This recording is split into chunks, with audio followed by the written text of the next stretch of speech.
Imagine this. You meet someone for the first time. Maybe it's a woman you find intriguing. She's smart, she's confident, she's got that spark in her eyes that makes you want to know more. You talk for a few minutes, it's polite, and then she walks away. 2 days later, she can't even remember your name. Now imagine a different scene. You meet that same woman, but this time something is different. Within minutes, she's leaning in a little closer. Her eyes light up. She's telling you things she doesn't usually share with strangers. She's lying, not just politely, but with a kind of laughter that comes from somewhere deep. Hours later, she's replaying pieces of the conversation in her mind. Days later, she's telling her friends about this guy she met. And weeks later, if your name comes up, she remembers exactly how she felt when she was talking to you. The difference between those two moments isn't luck. It's not that one guy was born with better genetics or a magic charm. The difference is in the questions, because he hears the truth. Most conversations are in autopilot, okay? People repeat the same small talk over and over, answering some dull questions until they can't even remember who asked them. What do you do? Are you from? How's your day? These questions go in one ear and out the other. Forgettable questions led to forgettable conversations. And forgettable conversations lead to being forgotten. But the right question asked at the right time can flip. A switch in her mind. It can make her feel something she hasn't felt in months, maybe years. It can pull her out of her comfort zone, but in a way that feels exciting instead of awkward. It can open a door into her past, her dreams, her fears. And when you're the person who helped her step through that door, she won't forget you. She can't forget you. Today, I'm going to give you 6 questions that do exactly that. Questions that bypass the boring and cut straight into connection. They're not cheesy. They're not manipulative. And they're not meant to be used like a script. It's their keys to emotion. And if you use them right, she'll remember you for a very long time. My name is Adam, and this is Stoic Paradox, where we strip away the noise, the gimmicks, the fake alpha maledvis, and instead get to the psychology of attraction, connection, and human behavior. Spent years studying what makes people remember certain moments and forget others instantly. And I can tell you, it's almost never about the exact words you say. It's about how you make someone feel when you say them. Most men approach conversations like they're checking boxes. Say something polite, throw in a compliment, maybe tell a story, and hope she's interested. But that approach is like tossing pennies into a wishing well. There's no real weight behind it, and it's forgotten almost immediately. What actually works is emotional precision, the ability to spark curiosity, invite a vulnerability, and create moments that stick in a person's mind because they were different, because they mattered, because they weren't just an ethereal conversation. That's where the questions I'm about to share come in. Now, I want to be clear. These aren't gotcha questions. You're not trying to impress her with how clever you are. You're not trying to interrogate her. You're not trying to manipulate her into leaking. The power of these questions comes from authenticity. They work Beckos. They give her a space to feel seen, to feel interesting, to feel safe panning up. And when she connects that feeling to you, that's when you become forgettable. And here's something Mastazis miss. When a woman remembers you, it's not always because you said something profound. It's because, in that moment, you made her feel something rare. Joy, nostalgia, inspiration, avena, little thrill of excitement. People didn't remember facts, they remember feelings. And the fastest way to create the right feeling is by asking the right question. So today, we're going deep. I'm giving you 6 conversation-shifting questions that you can use in almost any situation. Whether you've just met her, you're on your first date, or you've known her for years, but want to reignite the spark. If you use these questions with patience and genuine curiosity, you won't just have a good conversation. You'll leave an imprint. One that stays. One she'll replay in her mind long, after you've walked away. Question 1. What's one moment in your life you wish you could relive? Why it works. This question taps directly into nostalgia. Nostalgia is one of the most emotionally charged states a human can experience. When someone recalls a deeply positive memory, their brain releases dopamine and oxytocin, chemicals tied to pleasure and bonding. And here's the trick. The brain starts associating those feel-good chemicals with the person they're talking to in the moment. How to use it? Don't rush. Ask it when the conversation is already flowing. Maybe after a laugh, a shared story, or a moment of connection. And when she answers, don't just let her give you the headline version. Get her toe painted for you. Ask what made it so special for you. What do you think made that moment stand out from all the others? If you were there again right now, what would you notice first? The more sensory detail she gives, sights, sounds, smells, even tastes, the more vividly she reels it. That emotional immersion is where memory sticks. Common mistakes, asking this too. Early before any rapport is built can feel intrusive. Turning it into your story right away instead of letting her stay in hers. Rushing her answer, nostalgia takes tomato. Bubble up, follow-up strategy. When she's done sharing, give her a moment, smile. Then, if you have a genuine elated moment of your own, share it briefly, but keep the focus on her experience. Question 2. What's something you've never told anyone, but feel comfortable sharing with me? Why it works. This isn't about extracting deep, dark secrets. It's about opening a door to vulnerability. Humans bond through shared risk, and emotional openness is a kind of social risk.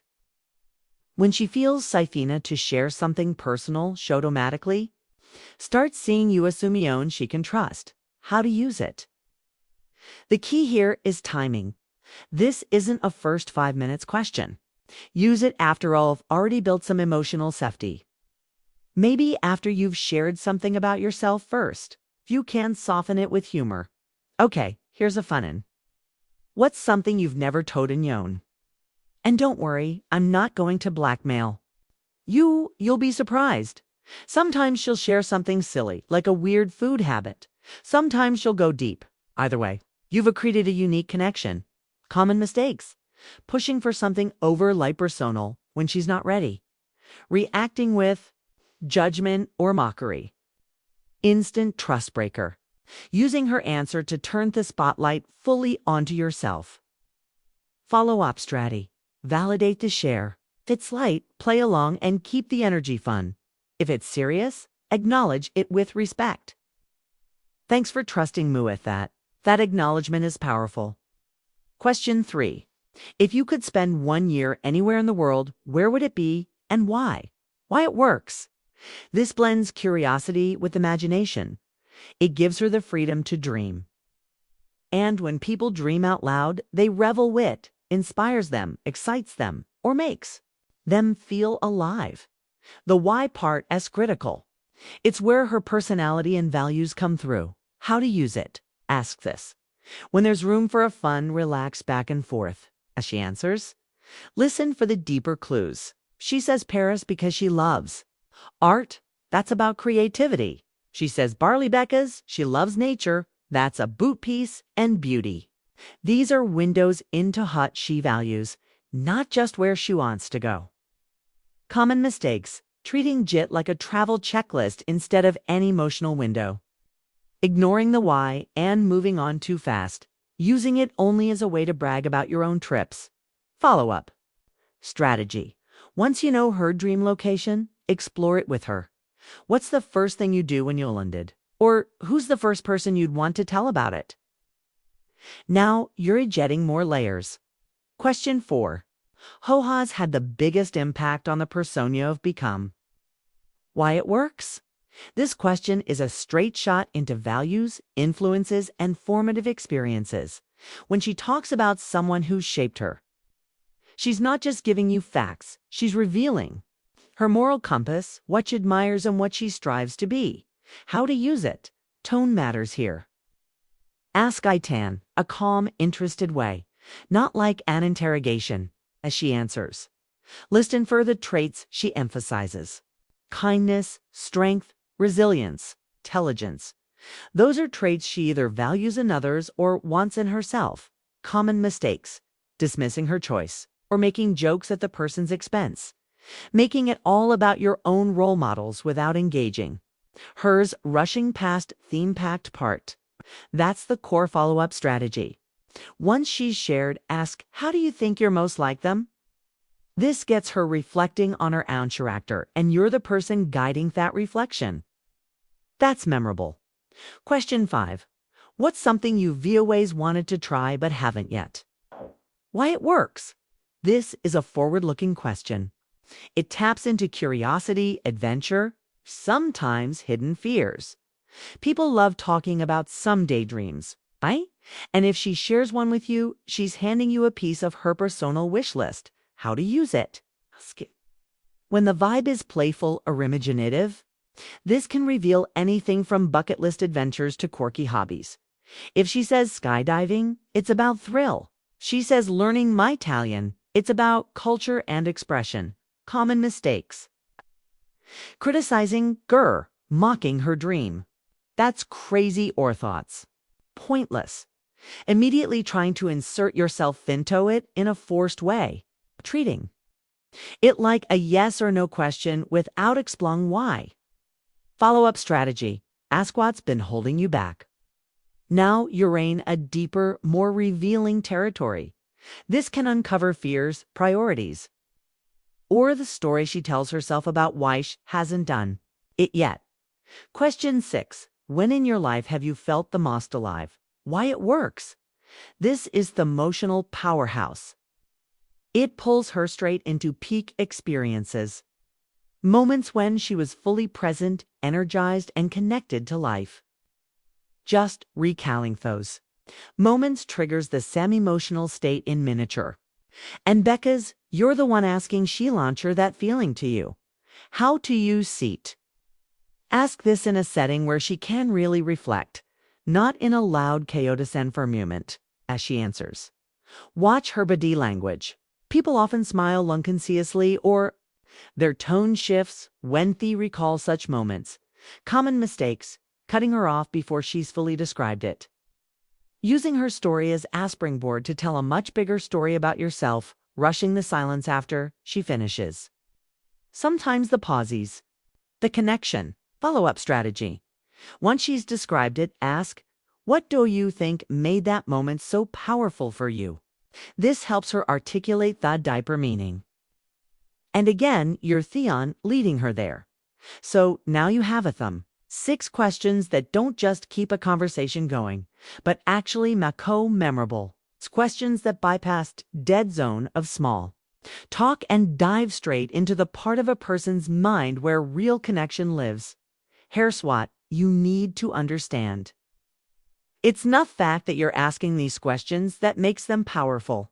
It's show you ask them, when you ask them, and whether you're actually present in auto. Listen, you can't fake curiosity. People feel it. If you're just saying words so you can tick them off a mental checklist, she'll feel that too. The point is not to perform, the point is to explore. If you start using these questions the right way, some of the genderisting will happen.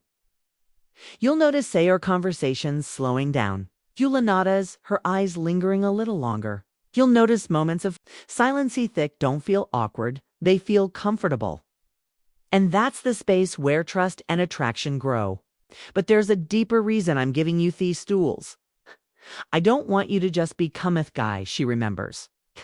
I want you to become the guy everyone remembers. Best you were present. Because you made them feel seen. Because you did not just interact with them like a passing face in a crowd. I want you to be unforgettable in your friendships, your relationships, your career. Cause forgettable people shape the world around them. And that's what Stoic paradox is about. Not fake lines, not easy tricks, not playing a part to get an outcome. It's about understanding her nature, mastering your own mindset, and building the kind of presence that naturally draws people in. Now, here's what I want you to do next. If you're watching this and one of these 6 questions sparked an idea, pick one, just one, and use it in your next conversation. Don't overthink it, don't script it. Just wait for the right moment and ask it.